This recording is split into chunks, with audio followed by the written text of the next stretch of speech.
नमस्कार, मैं जर्नलिस्ट रोहित शर्मा। आप सबका स्वागत है। राजस्थान सरकार के मंत्रिमंडल से बर्खास्त किए गए राजेंद्र सिंह हुड्डा अब मीडिया पर्सन से कह रहे हैं कि मुर्गे ने तो जान दे दी और गहलोत जी को मजा ही नहीं आया। यानी वे मुर्गा खुद को समझ रहे हैं और बता रहे हैं कि एक तरीके से उन्होंने कुर्बानी दे दी अशोक गहलोत साहब के लिए। कहीं ना कहीं ये सच भी है। जब 2008 में भी सरकार बनाने की ज़रूरत आई थी अशोक गहलोत को, उस समय सरकार का पूरा समर्थन दिया था। 2018 में भी जब आधा अधूरा पूरा बहुमत नहीं मिला था कांग्रेस पार्टी की सरकार को, उस समय भी बसपा से जितने भी विधायक थे वे सब उन्होंने सपोर्ट किया मुख्यमंत्री अशोक गहलोत का। लेकिन गहलोत ने भी 2008 में भी राजेंद्र सिंह हुड्डा को सरकार का हिस्सा बनाया, मंत्रिमंडल में उन्हें जगह दी। 2018 में भी उनका पूरा मान सम्मान किया गया। हालांकि फिर बाद में जिस तरह से 2020 में सचिन पायलट ने गहलोत सरकार के खिलाफ जो नाराज़गी जाहिर की, उस समय जिस तरह से संकट के बादल छाए थे अशोक गहलोत सरकार पर, उस समय भी बसपा से कांग्रेस पार्टी में जो बसपा के जो तमाम विधायक थे, आधा दर्जन विधायक थे, उन सब ने गहलोत का पूरा समर्थन किया। उसमें राजेंद्र गुंडा, जोगिंदर सिंह आवाना जैसे नेताओं की काफ़ी अहम भूमिका रही। ये जो मुर्गे वाली बात कह रहे हैं राजेंद्र सिंह हुड्डा, वे उनकी बात में कहीं ना कहीं दम है, लेकिन अशोक गहलोत ने भी उनका पूरा काफ़ी मान और सम्मान किया, ये भी काफ़ी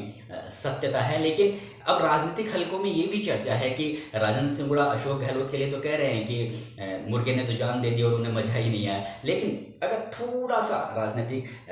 गलियारों में इस तरह की चर्चा है कि अगर राजेंद्र सिंह हुड्डा अगर इन शब्दों का इस्तेमाल सचिन पायलट भी के लिए भी करें तो काफ़ी बेटर रहेगा। देखिए, अभी निश्चित रूप से गहलोत और राजेंद्र सिंह हुड्डा के बीच में काफ़ी अच्छे ताल्लुकात थे, और जिस तरह की बातें राजेंद्र सिंह हुड्डा कह रहे हैं कि जब ईडी का छापा डला था राजस्थान में, तो धर्मेंद्र राठौड़ के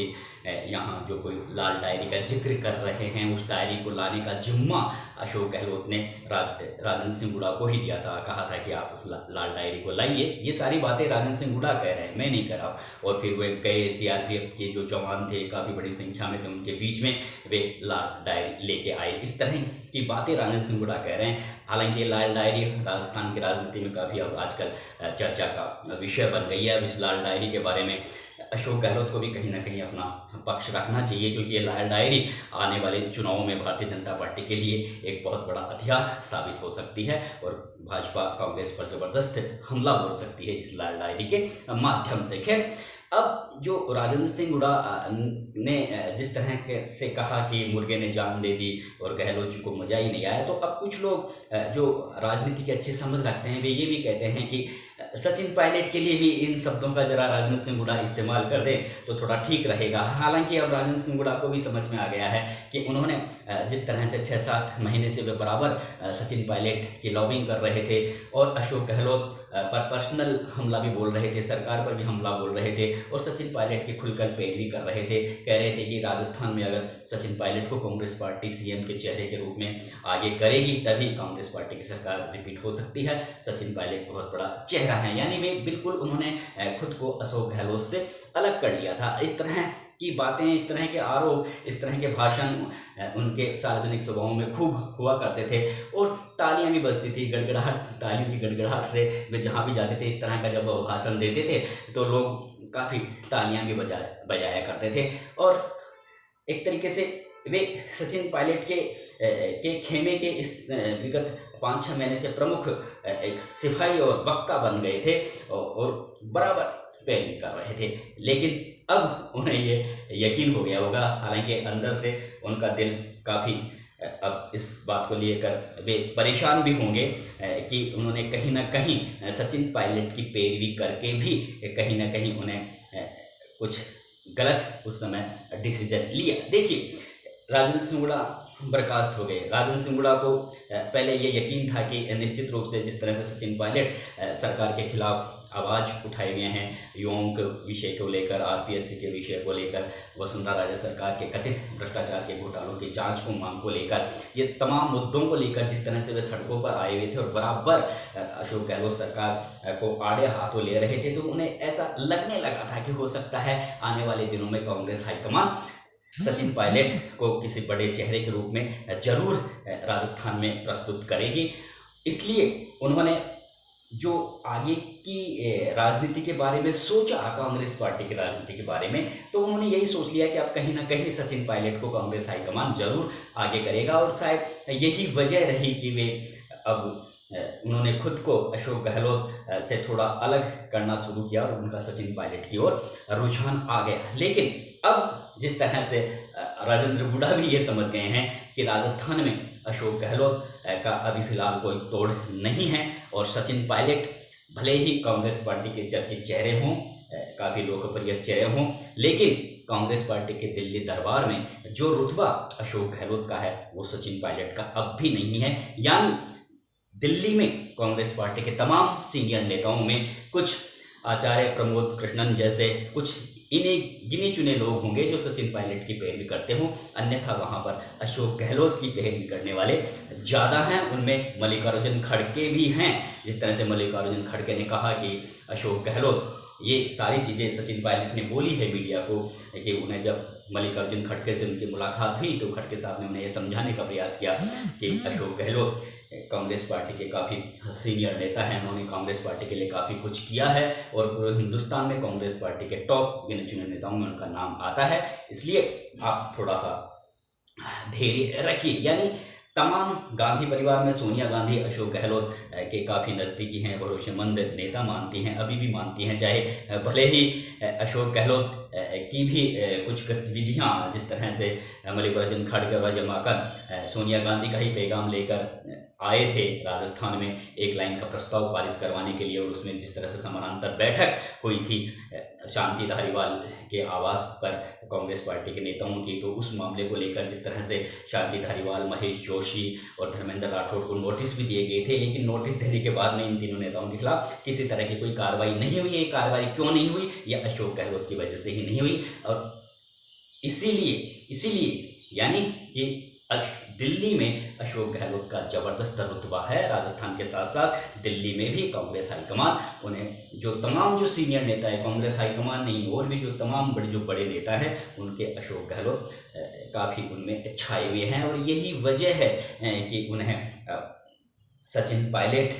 की तुलना में राजस्थान में अब ज़्यादा तवज्जो दी गई और उन्हें पूरी तरह से फ्री हैंड दे दिया गया है राजस्थान विधानसभा चुनावों को लेकर। तो ये बात अब राजेंद्र सिंह गुड़ा को समझ में आ गई होगी और वो शायद कह भी रहे हैं और समझ भी रहे हैं कि उन्हें कहीं ना कहीं सचिन पायलट का जिस तरह से वे झंडा गाड़े हुए थे वो उनके लिए ठीक नहीं था। भले ही वे सरकार के कामों से खुश नहीं हो, लेकिन वे अगर उन्हें ये पहले से ही आइडिया होता कि सचिन पायलट के साथ में कांग्रेस हाईकमान इस तरह से उन्हें अशोक गहलोत की तुलना में कमज़ोर समझेगा, तो मुझे नहीं लगता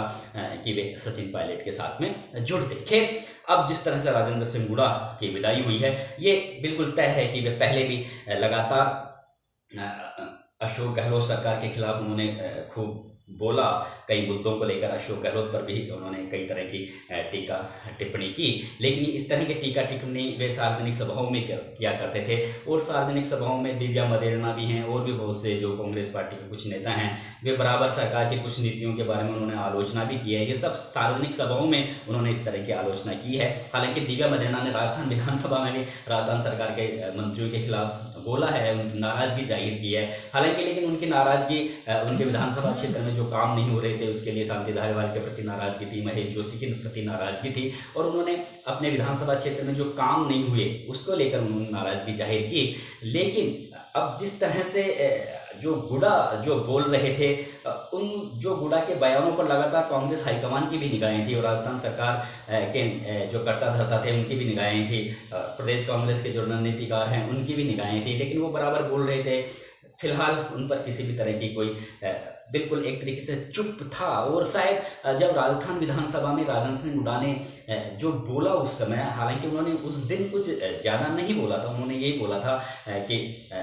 अपने गिरेबान में भी झांक के देख ले,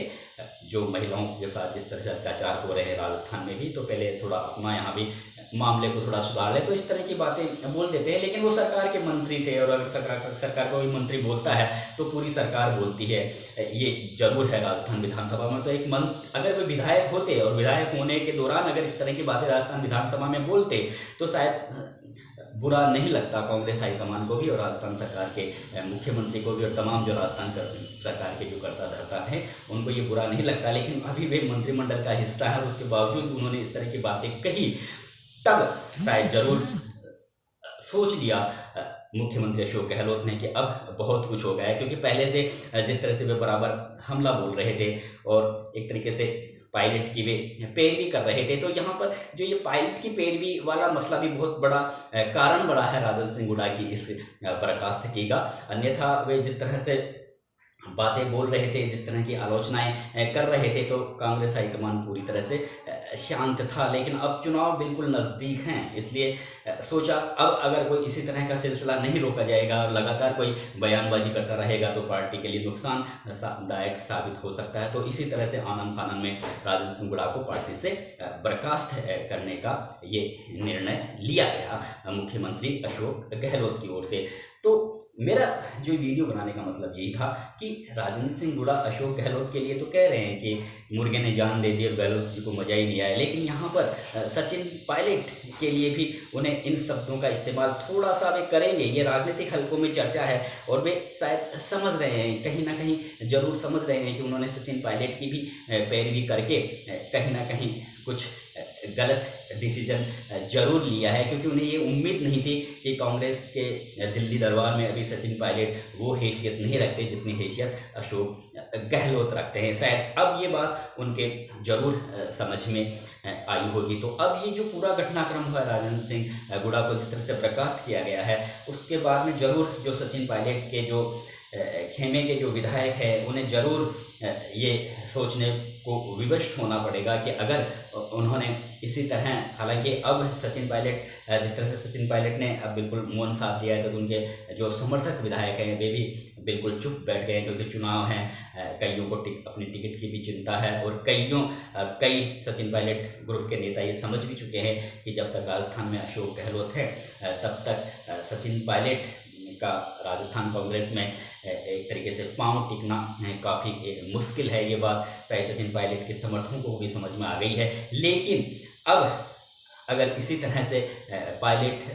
के जो समर्थक अगर जिस तरह से राजेंद्र हुड्डा बयानबाजी कर रहे थे, अगर इसी तरह से पायलट समर्थक खेमे के नेता हो, चाहे गहलोत समर्थक खेमे के नेता हो, अगर इस तरह की कोई बयानबाजी होगी तो निश्चित रूप से कड़ी कार्रवाई करने में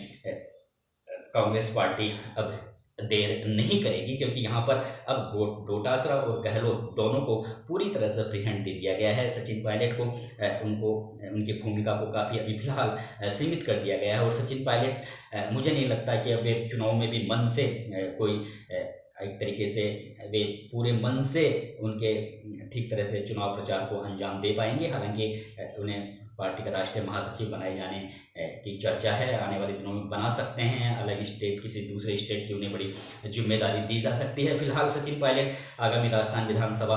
चुनावों के नतीजों का इंतजार कर रहे हैं। उसके बाद में वे कोई आगे की रणनीति राजस्थान कांग्रेस के बारे में तैयार कर सकते हैं। लेकिन ये जो राजेंद्र हुड्डा वाला जो मैटर हुआ है राजस्थान में, उससे कहीं ना कहीं सचिन पायलट के जो समर्थक विधायक है उन्हें ये चिंता जरूर सताने लगी है कि वे भी अब ये सोच रहे हैं कि जिस तरह से राजेंद्र हुड्डा एक तरीके से सचिन पायलट की व्यक्ति पूजा वे कर रहे थे, तो अब जो सचिन पायलट के जो समर्थक विधायक हैं वे भी, उनके दिमाग में भी कहीं ना कहीं ये बात जरूर आई है। राजनीतिक हलकों में चर्चा है कि जिस तरह से वे सचिन पायलट के साथ बराबर खड़े रहे, तो ना तो वे ठीक तरह से विधानसभा चुनाव अपने इलाके में ठीक तरह से काम करवा पाए, और पूरे 5 साल उन्होंने एक तरीके से अशोक गहलोत के साथ, सरकार के साथ उनका एक टकराव के हालात बने रहे। उसकी वजह से उनके क्षेत्रों में भी शायद उतना विकास काम नहीं हो पाया जितना अशोक गहलोत के समर्थक विधायक विकास काम करवा पाए हैं। और अब मेन जो बात है वो ये है कि सर्वे के आधार पर चुनाव में टिकट का वितरण किया जाएगा। हो सकता है जिस तरह से दीपेंद्र सिंह शेखावत चुनाव लड़ने के लिए मना कर रहे हैं, लेकिन वो अपने बेटे को आगे कर सकते हैं। उधर से हेमाराम चौधरी पहले ही चुनाव लड़ने के लिए मना कर चुके हैं। और कुछ विधायक ऐसे हैं सचिन पायलट ग्रुप के, उनका जो सर्वे में कुछ नेगेटिव रिपोर्ट भी आई है। इस तरह की चर्चाएं हैं राजनीतिक हलकों में। खैर, ये सारी चीज़ें मैं दूसरे वीडियो में इसका जिक्र करूंगा, वीडियो काफ़ी लंबा बन गया है। मेरा ये जो वीडियो बनाने का